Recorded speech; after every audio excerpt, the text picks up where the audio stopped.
Pakistan అబద్ధాలకు Dassault Aviation check పెట్టింది. Operation Sindoor సమయంలో Rafale యుద్ధ విమానాలను కూల్చేశామని పాకిస్తాన్ చేస్తున్న ఆరోపణల్లో ఏమాత్రమూ నిజం లేదని స్పష్టం చేసింది. ఆ సంస్థ సీఈఓ ఎరిక్ ట్రేపియర్ ఓ ఫ్రెంచ్ పత్రికకు ఇచ్చిన ఇంటర్వ్యూలో పలు కీలక విషయాలను వెల్లడించారు. పాకిస్తాన్కు రఫేల్ను కూల్చేంత సామర్థ్యం లేదని స్పష్టం చేశారు.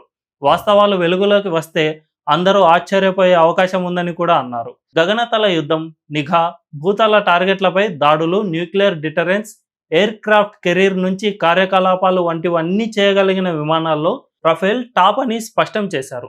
శత్రుదేశ రాడార్లకు చిక్కకుండా ఉండే సామర్థ్యంలో అమెరికా F-22 విమానాలు కాస్తంత బెటర్ అయినప్పటికీ వాస్తవంలో F-35 విమానాల కంటే రఫేలే మెరుగైనదని చెప్పారు. చైనా విమానాల కంటే కూడా తమ విమానాలకు అధిక సామర్థ్యం ఉందని పేర్కొన్నారు.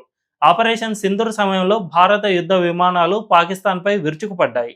తొలిసారి యుద్ధ విమానాలతో పాకిస్తాన్లోని పలు ఉగ్రవాద స్థావరాలను భారత్ ధ్వంసం చేసింది. మొత్తం 9 టార్గెట్లను నాశనం చేసింది. ఇందులో జైషే మహమ్మద్ కీలక స్థావరాలు కూడా ఉన్నాయి. ఈ ఆపరేషన్లో ఎటువంటి నష్టం జరగలేదని భారత ఆర్మీ కూడా ప్రకటించింది.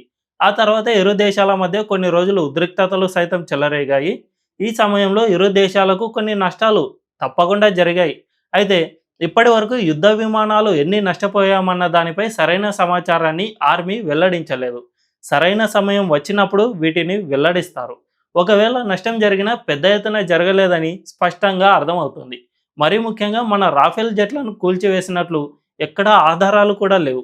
ప్రస్తుతానికి మన రక్షణ శాఖ వెల్లడించకపోవడానికి కూడా కొన్ని కారణాలు ఉన్నాయి. ఇలా చేయడం వల్ల నెరేటివ్ వార్ మొత్తం చేంజ్ అయిపోతుంది.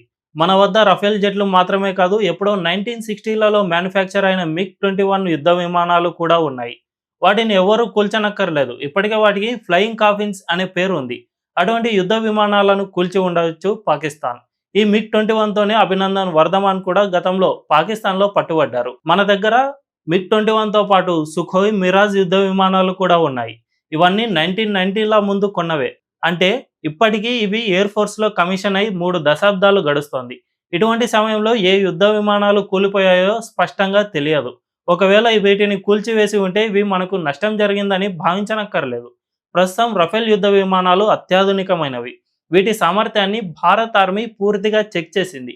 అమెరికన్ ఫైటర్ జెట్లతో కంపేర్ చేసింది. ఆ తర్వాతే వీటిని కొనుగోలు చేసింది. అందులోనూ మన భారత పైలట్ల సామర్థ్యం ముందు పాకిస్తాన్ పైలట్లు దిగదుడిపే. అభినందన్ వర్ధమాన్ MiG-21 విమానంతో పాకిస్తాన్ ఫైటర్ జెట్ను కూల్చివేశారు. అంతటి సామర్థ్యం ఉంది మన పైలట్ల దగ్గర.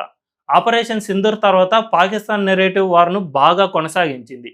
ఈ నెరేటివ్ వార్లో ఆయాచిత వరంగా చైనా, అమెరికాలు కూడా కలిసి వచ్చాయి.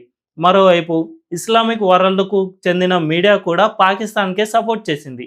దీంతో నెరేటివ్ వార్లో పాకిస్తాన్కు కాసంత ఎడ్జ్ వచ్చింది. ఉగ్రవాద స్థావరాలపై దాడులు చేసిన వెంటనే భారత ఫైటర్ జెట్లు కూలిపోయాయనే వార్తలు చక్కర్లు కొట్టాయి. అల్ జజీరాతో పాటు కొన్ని అమెరికన్ పత్రికలు సైతం ఈ వార్తలను రాశాయి. ఆ తర్వాత సాగిన ఘర్షణ వాతావరణంలో భారత ఫైటర్ జెట్లు కొన్ని కూలిపోయాయనే వార్తలు చక్కర్లు కొట్టాయి. అయితే వీటికి పాకిస్తాన్ ఇప్పటి వరకు రుజువులు చూపించలేదు. ఫైటర్ జెట్లను కూల్చితే అందుకు సంబంధించిన శకలాలను మీడియాకు చూపించే అవకాశం ఉంటుంది. పలానా జెట్లను కూల్చామని చెప్పవచ్చు. కానీ ఇలా నిరూపించడంలో పాకిస్తాన్ ఫెయిల్ అయింది. మరోవైపు పాకిస్తాన్ నెరేటివ్ వార్లో కాంగ్రెస్ కూడా భాగమైనట్లే కనిపిస్తోంది. ఆపరేషన్ సింధూర్లో భారత్ ఘన విజయం సాధించింది. పాకిస్తాన్ను చావు దెబ్బతీసింది. ఆ దేశంలోని ఎయిర్ బేస్, కరాచీ సీపోర్ట్ సైతం నాశనం చేసింది.